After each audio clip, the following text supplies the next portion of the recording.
So I'm not allowed to eat beans at all, no matter how it's cooked, no matter how it's prepared, due to health reasons. Health reasons, I'm not allowed to eat beans.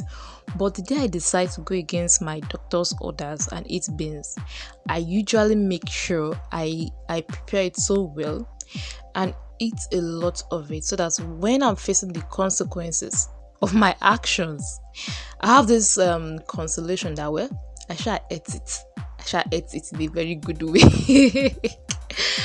So this is my multi-purpose pepper sauce that I usually use when I'm making beans or yam or potato, or even when I grill like fresh fish and the likes. Add it as a side.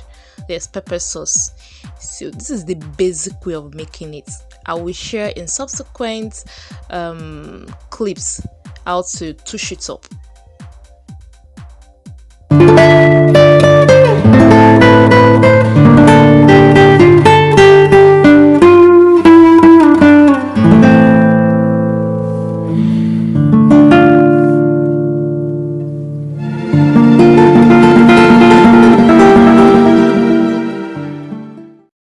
Pepper sauce recipe, or my multi-purpose pepper sauce, or Nigerian spice pepper sauce.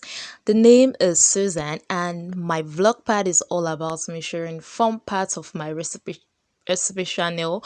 If you have been following me on my recipe channel, you must have seen a lot of my recipes. So this particular channel is just about me sharing the fun parts of the channel. Anyway, I'm making use of two types of pepper, and they're dried pepper. The first one is this particular red chili flakes. It's also called Cayenne pepper. Yoruba call it Shombo. I also call it Bawa.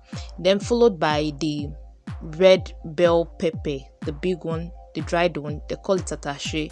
So I'm just going to put them together in a bowl, and I'm going to add boiled water. This water is boiled, and I'm going to allow it soak for at least 30 minutes. Now this is the basic way I make my pepper sauce. If I want to eat it with beans or with yam or potato, or maybe with fried no, not fried, roasted fish or grilled fish, if I want to eat it with those kind of dishes, this is how I make it. This is the basic way of making it.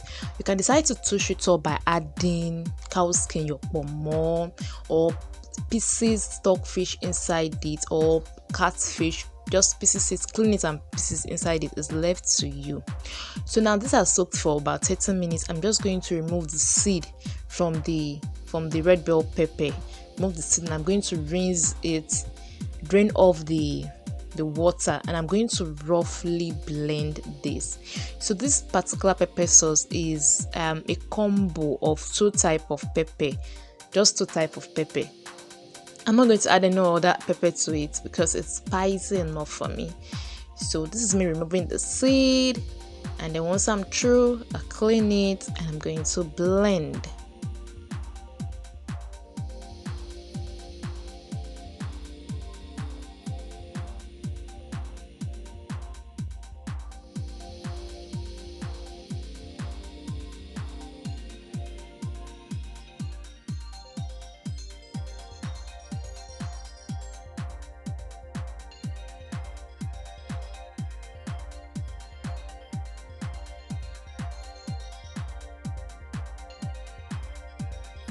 So the next thing I'm going to do is to drain out the pepper from the water using soaking it, and then I still saw some dirt in it, and I kind of picked it out.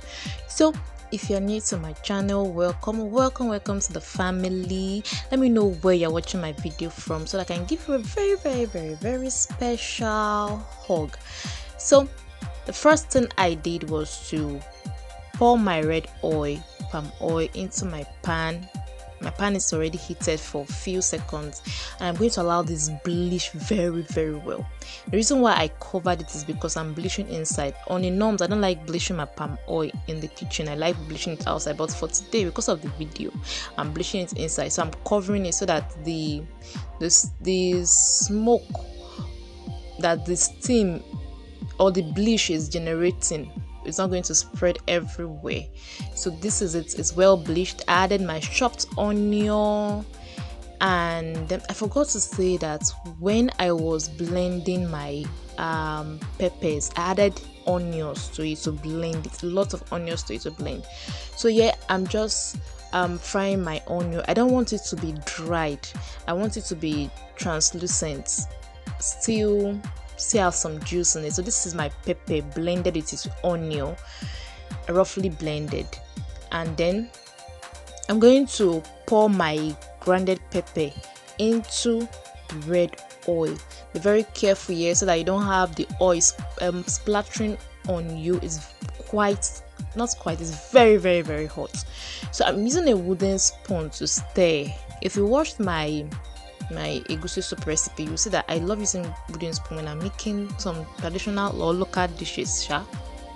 So I allow this to fry very, very well on low heat, and I kept stirring at regular intervals so that I don't have the sauce getting burnt. So once it's fried like this, I then went ahead and added my seasoning cube and my salt. When I'm making traditional dishes, I don't like adding all this our black pepper, cayenne pepper, blah blah blah. No, I like keeping it very, very simple because this is a traditional dish. So I'm just using pepper, seasoning cubes and salt rather. I'm not adding any extra pepper to it, just my seasoning cubes and salt. Then I'll add crayfish, grounded crayfish, lots of it, and then I'll stir. Now if you want to introduce things like diced cow skin ponmo, you can add it here. Or you want to add like stockfish pieces, say stockfish, you can add it here. If you want to add catfish pieces, you can even add this panla fish without pieces in it, just as round as it is, add it to it. It's your choice. Now what can you eat this with? With yam, with beans, with potatoes, as a side sauce for fish, whatever you want to eat it with. So this is ready. So this is me breaking my doctor's rule. And I cooked beans. It's very, very soft. Separately, I just added salt and cooked it. Then with yam too, separately, I added salt, cooked it, drained out the water, and then poured my pepper sauce on it. And ooh la la! So that when I'm facing the consequences of my action, I'll be remembering this.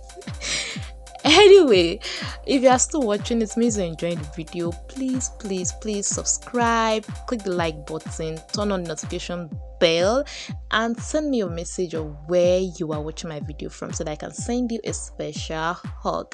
And that's all for me from today. Thank you so much for your support. Don't forget to check the description box in this video for detailed recipe.